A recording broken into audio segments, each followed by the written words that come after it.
we see it because it's so ancient and Oh, yeah. ingrained in us on so many levels, Absolutely. biological and social. Yeah, that's the other thing. So Piaget had this idea of equilibration.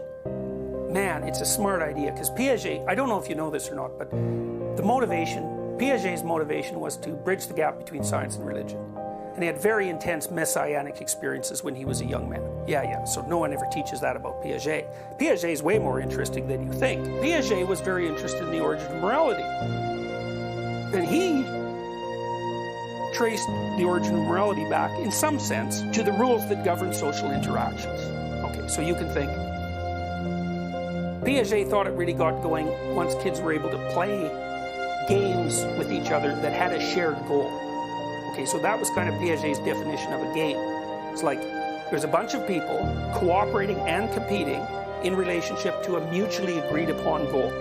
So like a Monopoly game, you want to get all the money. It's like, why? Because everyone agrees that that's what we're doing.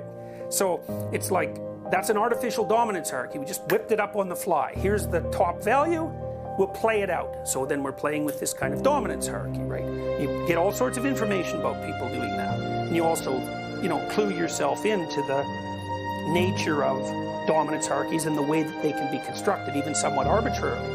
Now, what Piaget noted was that children could play together, and they could get along, and they could pursue the goal. But if you took them out when they were young, out of the context, and you asked them what the rules were, well, they didn't know. Because the rules were actually the behavioral patterns that all the kids had agreed upon one way or another. They didn't sit down, codify the rules, and then act them out. They acted out a coherent action pattern, and then when pulled from that, they couldn't articulate it. That wasn't the level at which the knowledge was embodied.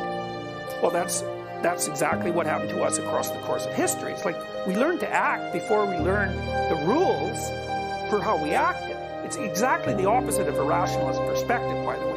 And Nietzsche was the first person to really point this out. He said that a philosophy is the unconscious confession of a philosopher.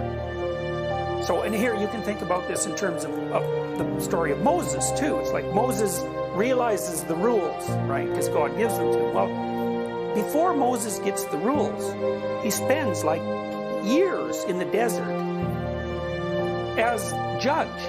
Like all the Israelites who are always scrapping with each other, they get into a fight, they come to him and say, okay, who's right here? And he's doing that like all day for years, adjudicating. So his mind is assembling all of these instances of moral conflict. And he can recognize patterns. Well, one day it's like it's a blinding flash of illumination. It's like, oh, these are the rules that we're following. It's the translation of the behavioral knowledge into abstraction. Now, Moses is a composite character. Although, there are many stories about the original lawgiver. It's not the original lawgiver. It's the original law observer.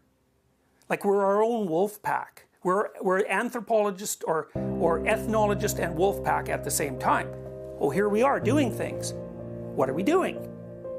Well, we watch and we make stories out of it. This is what we seem to be doing. What do those stories mean?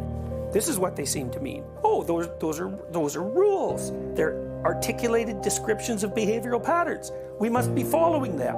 It's like, well, now we're following them because we know what the rules are. Before, we were just acting out the equivalent embodied pattern.